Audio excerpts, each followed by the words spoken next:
Um, I'd like to first start out and acknowledge our ranking members of the Money Committee. You know, in particular, Tammy Nuccio, who really spearheaded finding the $200 million of savings in this budget that allowed for the sustainability of a lot of our programs.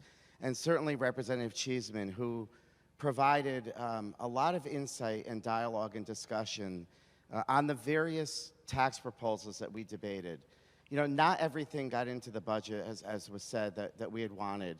But I think she opened up the door to interesting conversations about giving educational opportunities for our underprivileged children, for trying to bring a child tax deduction into our tax code, and finally also for starting the debate on the HUT tax and the impact that has on the trucking industry. And I want to thank the chair of the Finance Committee for really having an open mind on that proposal and making sure that while we couldn't eliminate that tax, we could put reforms in place that could help the trucking industry move forward.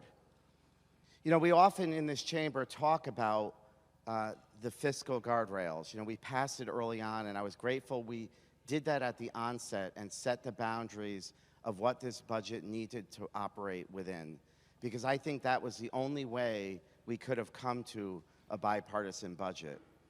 You know, we continually hear people talking about our surpluses and all of the money that we have to spend. But we should be reminded that these caps, while they created these surpluses and insulated us from deficit, as we saw this year when $500 million evaporated, it didn't impact our budget. That insulation insulated us from the pain within this building of having to try to find money to balance a budget that many of us here can remember 10 years ago, it would have been a different story.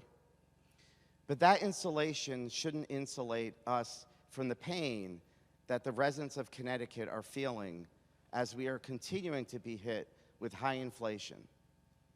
And so I'm appreciative that this budget recognizes that pain and does incorporate broad-based tax relief for middle and lower income individuals.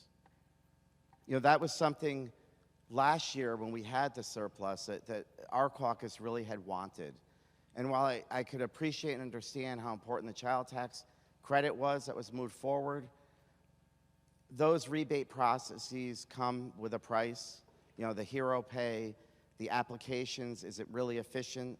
I'm still getting emails from people saying, I missed the deadline to apply, how can I get my money? So I think we should be moving toward that conversation of deductibility in our tax code to try to capture those people. But this budget does prioritize things that are important to all of us. You know, the nonprofit funding, education funding, you know, those two areas I think are really coming out of COVID still.